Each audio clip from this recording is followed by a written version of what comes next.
तो मेरा नमस्कार, मैं सुमन शर्मा आप सबका स्वागत करती हूँ वर्ड्सवर्थ का काव्य सिद्धांत लेकर आज आपके साथ। सबसे पहले भूमिका की बात करेंगे। पाश्चात्य काव्य शास्त्र में विलियम वर्ड्सवर्थ, जिनका जन्म 1770 ईस्वी और मृत्यु 1850 में हुई, एक महान शख्सियत के रूप में अपनी ख्याति एक आलोचक के रूप में कम बल्कि एक कवि के रूप में ज़्यादा है।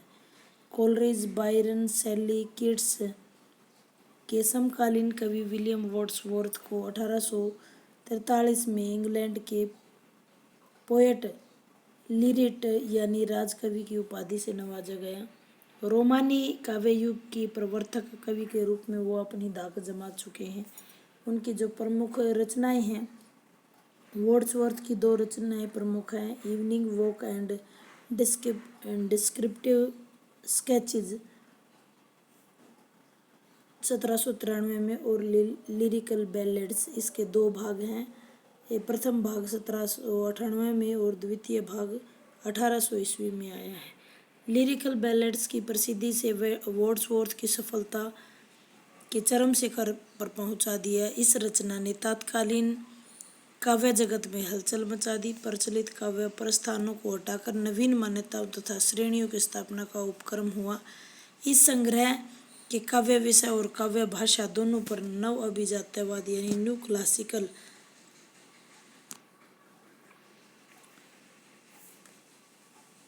प्रयोग हुआ है। आलोचकों पर निर्मम प्रहार उन्होंने किया है। डॉक्टर भागीरथ मिश्र के अनुसार विलियम वर्ड्सवर्थ के काव्य रचना संबंधी विचार विशेष रूप से उनके free phase two lyrical ballad से प्राप्त होते हैं। वर्ड्सवर्थ के में विचार अपने समय के परिप्रेक्ष्य में नए और मौलिक हैं, जो पूर्ववर्ती परंपरागत विचारों से अलग है।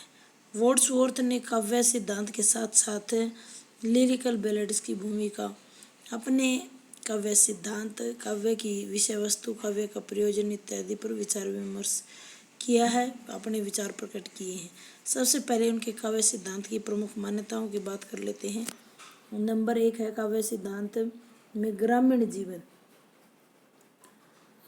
जीवन तथा बोलचाल के शब्दों की भाषा का प्रयोग होना चाहिए। गद्य और पद्य की भाषा में कोई तात्विक भेद नहीं है, ये उनका मानना है। वर्ड्सवर्थ की यह मान्यता थी कि कृत्रिम भाषा निम्न श्रेणी के कवियों की देन है, जबकि कवि वास्तविक घटनाओं से उद्बुद्ध भावों को काव्य के साँचे में ढालता है, तो भावों की प्रबलता के कारण भाषा सहज रूप से प्रभावी और अलंकृत रूप धारण कर लेती है। काव्य भाषा के लिए उन्होंने कहा है कि भावों उद्बोध जितना सहज होगा, भाषा उतनी ही सरल होगी। भाषा में कृत्रिमता, आडंबर इत्यादि के बाद की देन है। काव्य भाषा के विषय में वर्ड्सवर्थ की एक धारणा यह भी है कि उसमें जीवंत संवेदन की स्थिति होनी चाहिए।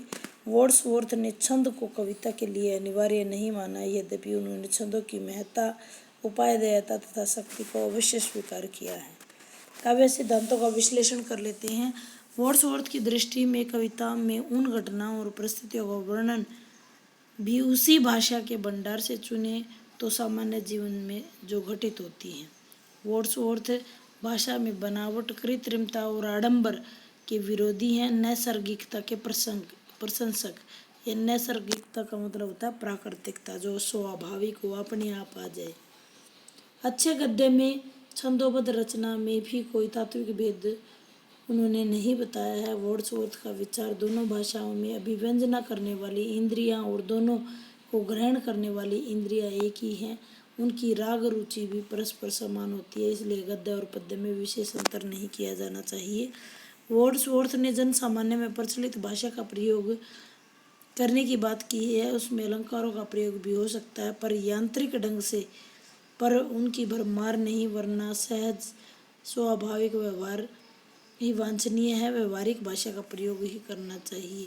काव्य को एक नवीन दृष्टि प्रदान की गई है। वर्ड्सवर्थ ने कविता में छंद में मानते हुए उसकी महत्ता, उपादेयता पर विस्तृत चर्चा की है। विषय के उचित चयन, भव्य भाषा सजीव व चित्र प्रधान होगी तो उसमें जीवंत संवेदन की स्थिति बनी रहेगी। वर्ड्सवर्थ के काव्य सिद्धांत की आलोचना। वर्ड्सवर्थ की काव्य सिद्धांत की मान्यताओं की घोर आलोचना हुई है। उन्हीं के मित्र कोलरिज ने बायोग्राफी लिटरेरिया के 17 से लेकर 20वें अध्याय में उनकी मान्यताओं की धज्जियां उड़ाकर आलोचना की है, जो इस प्रकार है। आपत्ति नंबर 1 यह है कि भाषा विषयक वर्ड्सवर्थ का नियम केवल काव्य के विशिष्ट वर्गों पर लागू होता है। कविता के विषय और क्षेत्र को उन्होंने सीमित कर दिया है। दूसरी आपत्ति यह है कि उन्होंने ग्रामीण जनजीवन और अनुभव के क्षेत्र को भी सीमित एवं उसकी शब्दावली अपने परिवेश आसपास तक सीमित जीवन तक ही देखी है। इसलिए कविता का विषय और भाषा दोनों क्षेत्रीय सीमाओं में बंद कर अपने प्रभाव की व्यापकता का गला उन्होंने घोंट दिया है। कोलरिज ने वर्ड्सवर्थ के गद्य और पद्य की भाषा की एक रूपता की आलोचना की है। एक में तो साहित्यिक और परिनिष्ठित रूप से भाषा का प्रयोग होता है, दूसरी